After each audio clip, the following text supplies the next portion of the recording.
Hey there, this is Malorian, and this is going to be another War Machine Battle Report at 50 points, and another one with eStryker. I've actually gone and made some changes to the list. I'll go over just kind of what I have in the list now, but yeah, loving this guy, and we'll see what he does today. What I'm up against is actually Vayl, and this is one that my opponent here, he's trying to work on, because he's liking her quite a bit. So what I have then is I have eStryker, and then with that I'm running actually a Gallant, and I like the Gallant more because of the shield guard. It seemed like Rowdy wasn't doing very much for me, so I switched him out. Also took out the Storm Guard, and that allowed me to put in the precursor knights, and they're pretty solid. I would like to have the UA in there, but the store didn't have it. But then of course the Gallant gets a free focus. I got the 2 units of the storm blades. I have the sword knights, the Nis Hunters, a Storm Caller, Junior. I have Madame Corbeau. I have Anastasia off the board, and then I also dropped P. Iris and Gorman to add in the Rangers, just to have more that's up there. Plus, they could get up there like shoot support or something. Otherwise, he's running, I believe it's a tier 4 Vayl list, and so he's running a max Hex Hunters with Vayl min unit. He has an Angelius that's behind the tower. He has 2 Shepherds, 2 Scythians, Shredder. He has the Seraph. He has the Max Pot. He has the Spell Martyr, and he might have something else mixed back there too, but that's pretty much it. This mission here has kill box. You get you need 5 to win. You need to get 1 for controlling the zone, 2 for dominating, 1 for destroying the enemy objective, and that objective is important because it gives you free charges, and as well you can't dominate if you're within control range of it. So you kind of have to make it a priority, and that's why as a rule called that. Now, really in this here, normally in my list, I just jam. Get in your face, go for a scenario. Now, there's 2 problems with this. One, these the Hex Hunters will just tear me apart. Between, their Battle Wizard stuff, they can do a ton of pain, and they can just razor right through me. So I'll have to be very careful about that. Plus, since this is one that has this big zone that I need to go and destroy the objective first, it's actually going to be a pretty hard one to win by scenario. So I think I'm going to actually look for attrition going to a caster kill, but we just have to kind of look to see how this plays out. So I get the first turn because, hey, I get +1, and that's how it goes down. And really what happens is I get the 1 free on the Gallant. He's running up. I put up Deflection and basically charge up. I have Arcane Shield up onto Epic Kane, or Striker rather, just to keep him safe. And otherwise, the Nis Hunters could have been farther up, but I want to keep them a little bit safe. And really, I'm just saying, you know what, Rangers, you're going to die. I know he's going to go up, hit the front line, pretty much go and Battle Wizard into the second line, but I'm willing to trade 5 points to set the line of battle there on that side of the zone, as opposed to letting him zip across and getting in my face. So on his turn, that's pretty much what he does. The Hex Hunters on the left just run up to jam. The other Hex Hunters do basically what I said that they were going to do, plus they also go and kill a Stormblade or 2. Angelius is also able to kill a Stormblade from the left side, and that's pretty much it. He puts up his leash, he has Chiller on the right Scythian, and that's pretty much it at this point. So my point here, in turn 2, I just really have to get this attrition going. I can't threaten any of his heavies, but I have all of these Hex Hunters that I pulled in, and I need just to eliminate them. So it's basically charges all over the board, other than the Nis Hunters that went up and did kill 3 of them themselves with shooting, and then they did a combine into the Scythian that did nothing. I rolled double 1s to hit. Wouldn't have done much damage anyway. But you can see here that I killed 4 Hex Hunters from the left side, killed Vayl, killed 7 of the other Hex Hunters from the right.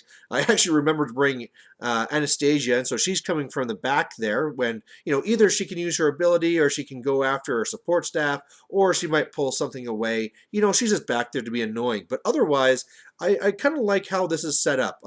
And so from the way where Vayl is as well, I know if I want to hit her and not have to deal with that wall bonus, I'll have to hit her on the right side. So I'm basically positioning Striker so I can say, hey, if you stay there, I can go for the assassination. I have everything's up in waves, and hopefully he'll hit the front wave stop and I can start killing some stuff or go for a caster kill. And bam, look at how much of my stuff died. You know, I was kind of thinking that maybe I should have popped my feet last turn to get some better positioning, and maybe I should have because he destroyed me here. Now, the Hex Hunters, basically the black ones, they did almost nothing. The ones on the left, they didn't need to do anything because when the Angelius got in there, it just killed tons of the Storm Blades. They failed their command test. He came in with one Scythian, killed a ton of the Nis Hunters, the other Scythian, tons of the Precursor Knights, you know, tons of the Sword Knights died. It was just horrendous. Everything getting slaughtered. And in the end, you know, it wasn't so bad because he has the Shepherds to pull off the Fury. And I mean, normally you wouldn't be hitting all the time, but between Chiller and Insight from the caster, he was just able to destroy me. I mean, Vayl got right into my face, then he popped his feet, which basically let him move all the stuff back. And yeah, I am really worried because of all I lost here.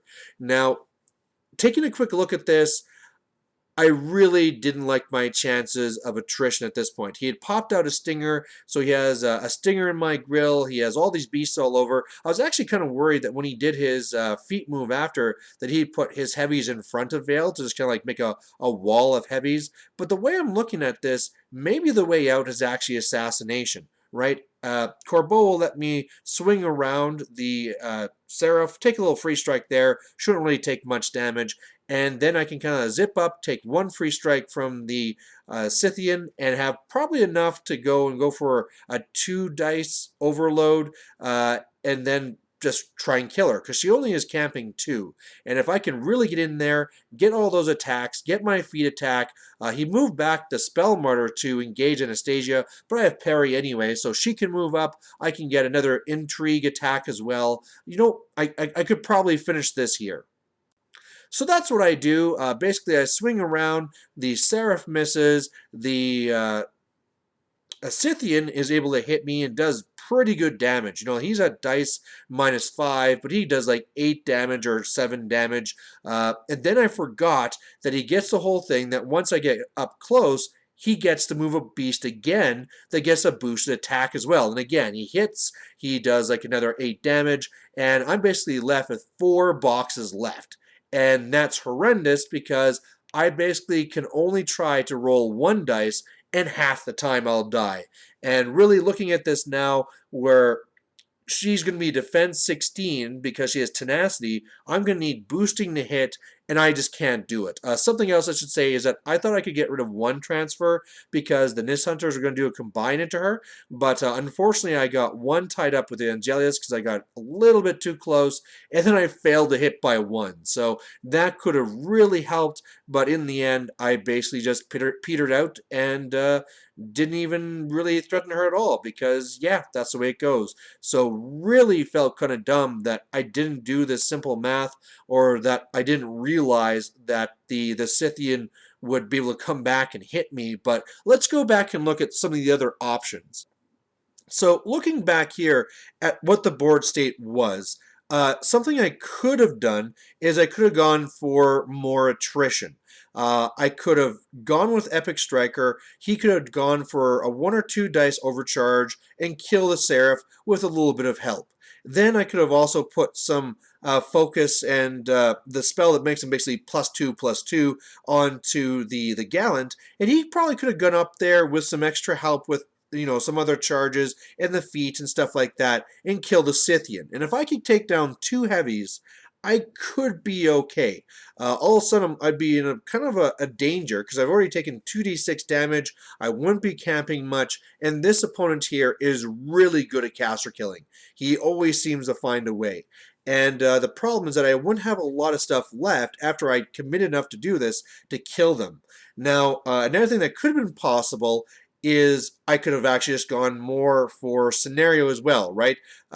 Kill off the Hex Hunters, kill off the objective, which really wouldn't be that hard. Especially because I'd probably be getting 3 attacks between the feat and intrigue that I should be able to get a lot of damage in there. I mean, this is a thing where really, if I had the UA, so I could be popping the mini feat and getting that extra dice of damage, oh yeah, they can really mess up a Scythian. But without that, it would be really challenging. I'd also need to kill the Stinger, and again, I'm just kind of overcommitting myself even more. And in the end, how do I keep eStryker alive from a Scythian that he could, send off at me between, a leash and all this stuff, and or the Angelius going in, it'd just be very, very difficult to stay alive. So it's one of these things here where I then started thinking about what got me to this point. And really, the next thing I thought about was really probably spacing, right?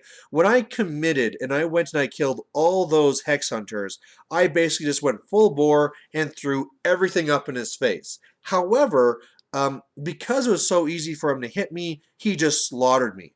What I needed to do instead was only semi-commit, right? Space out. Make it so if a heavy comes in, he can only hit 2 or 3 models as opposed to coming in and killing like 6 for each Scythian type thing, right? So that's probably what I really should have done, because then once I absorbed that, then I could be a lot safer committing the eStryker or the Gallant with their reach weapons, going in, doing their damage, and then the infantry follow up behind and close the gaps. So that's probably my real biggest failing in this game, was the spacing and how I took so much damage there. But as well, I mean, just I still have to make sure that whenever I have something like this, I do that math and think about all the transfers and how this is going to go and I need a boost to hit.